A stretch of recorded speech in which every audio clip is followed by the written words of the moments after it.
Welcome back to The Mind of Money with Douglas Lodmell. We're back with Patricia. Patricia, I said I was going to ask you something that I asked Howard. I want to talk about a person's business. What do you do with their business? I mean, a lot of times, you know, their biggest asset, they have assets, they have some real estate here, they have some cash here, but their big whopping asset is their practice.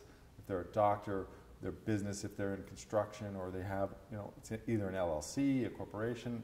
How do we protect that immovable asset? Okay, that depends. Yes, of course.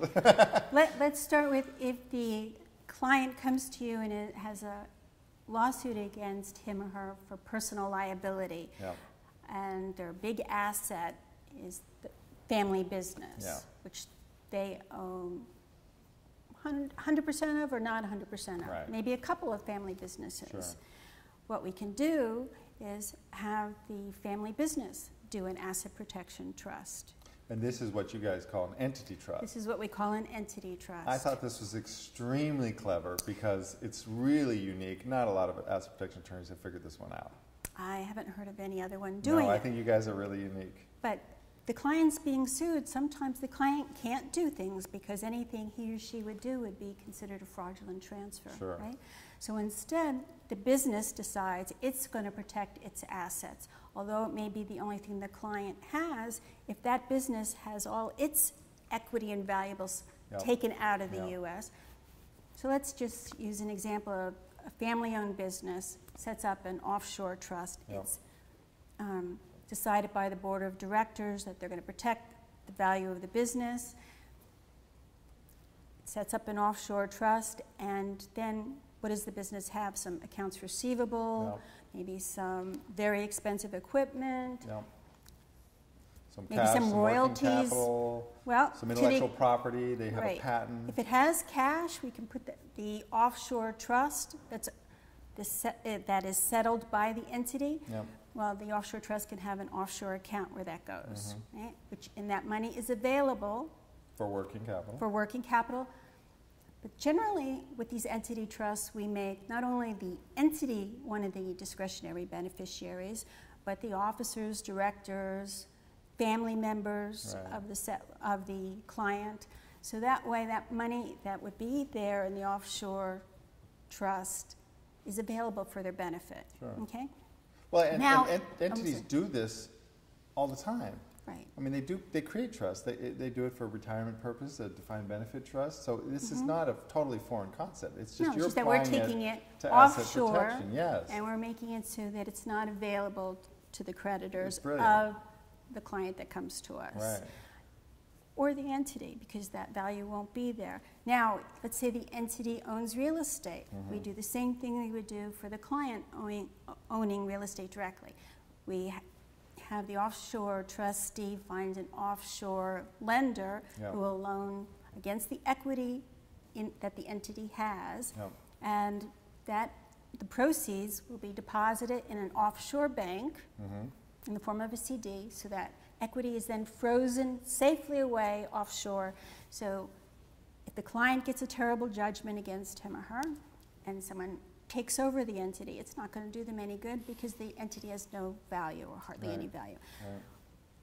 If the entity gets into a lawsuit and someone gets a judgment, we've got that protection in place.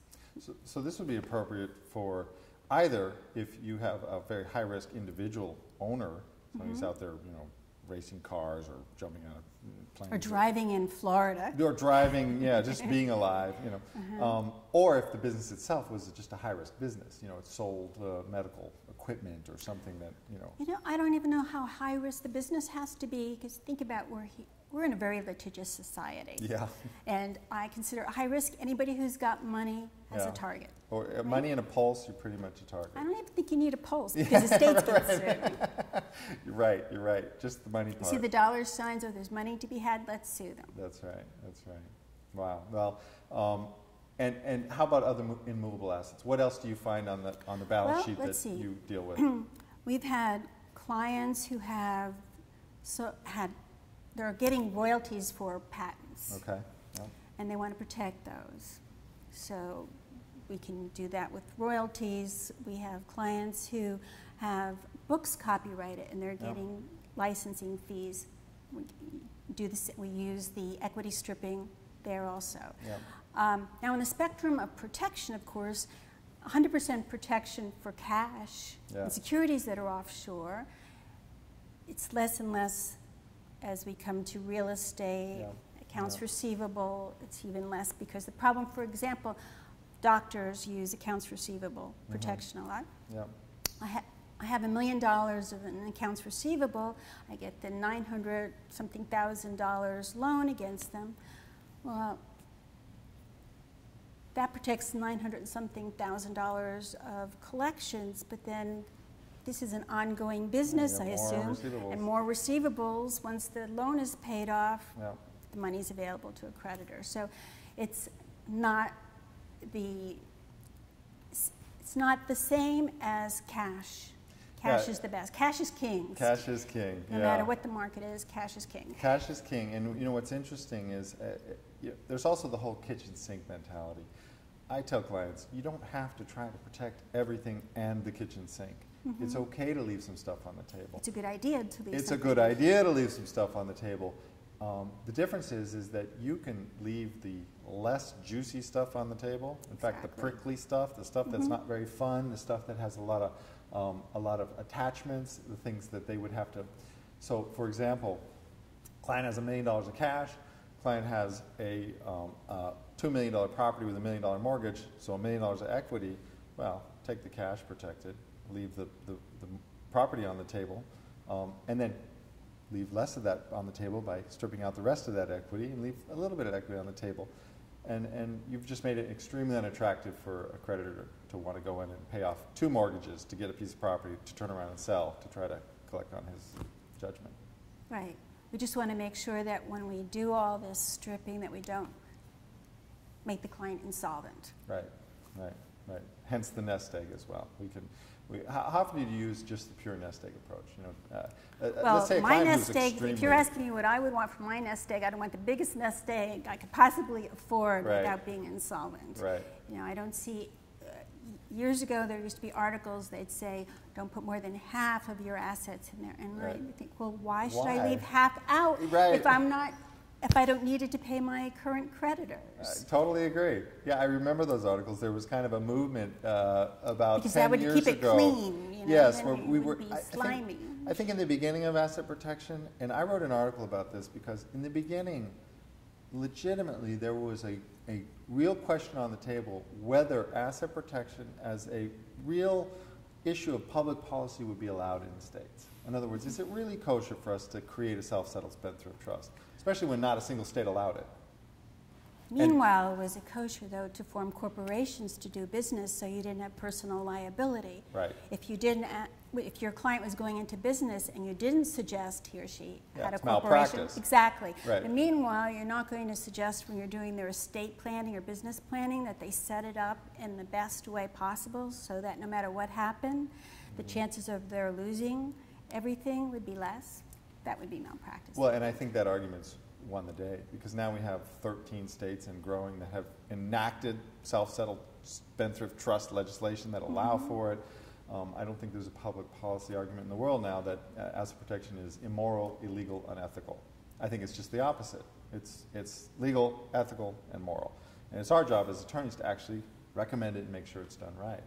Right, within the bounds of our particular state's laws and rules of ethics guiding the particular attorney. Yeah.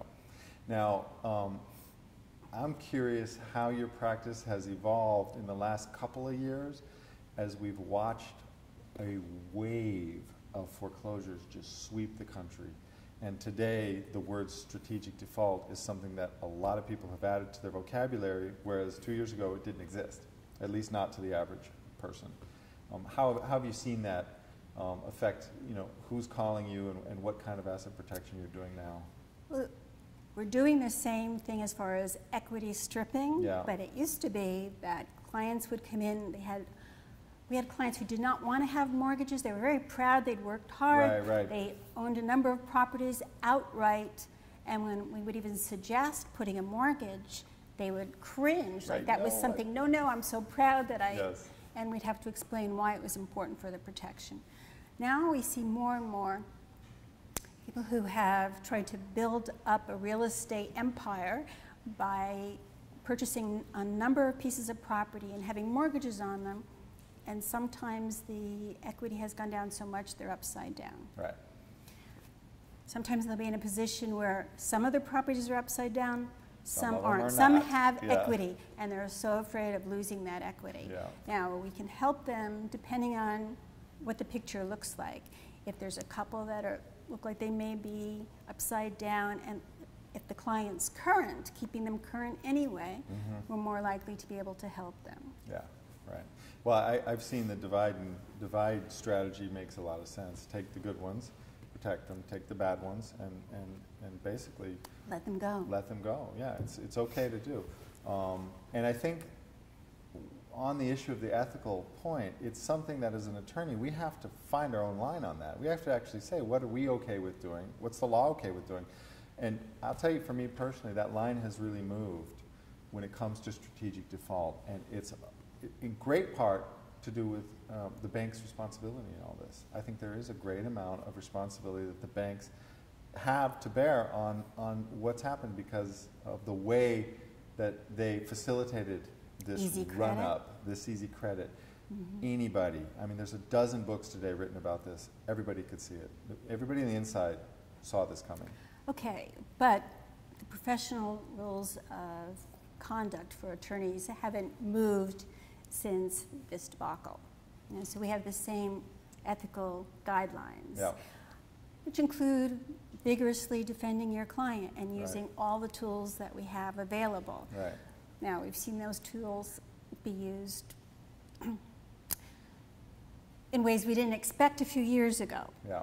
For instance, a few years ago, there were neighborhoods I would never expect to see a sheriff come and foreclose on a house. Foreclose on a house. Yeah. And I've heard of people who I would never expect to have lost their house, and things are changing like that. Massively. And those clients who, first of all, were proud that they owned 2, 3, 5, 6 homes, now I'm seeing that they're letting go. They're happy to keep one. And they just want to keep one, maybe 2. Yeah. And they don't want to be hit with this huge deficiency judgment, because if you sell for less than what you owe, the deficiency judgment, and they're feeling like, how can I protect what I have and not use it to pay a deficiency judgment? Yeah. So that I never saw until the last 2 and I years. think you have to take into consideration the fact that we have a very real opportunity to not have a deficiency judgment. The banks are in overload right now. I mean, honestly, if you're looking at a time to strategically default in a mortgage, I can hardly imagine a better time than today. And done properly, with asset protection in place, and done really the right way, it can be a huge economic impact on the client. I mean, they can really come out ahead. I would assume, especially if you have one of the larger banks. I understand from recent conversations the local banks are willing to go with the deficiency. Yeah, local banks are tougher, but the big banks are They're walking. overloaded. They can't handle it, and they're just We're not saying that people ought to go out and default, though, now. No. Right? Well, we're saying that they need to look at it as part of their strategic analysis of their whole situation. Their business plan. Yeah, they should be calling and saying, hey, is this something I can do and reasonably expect a good outcome? So, yeah. Okay, so when we come back, I want to ask you another question about your practice, and this is really great. Thanks for joining me, Patricia. Pleasure to be here. Yes. We'll be right back on The Mind of Money. My name is Douglas Lodmell. I'll see you in a minute.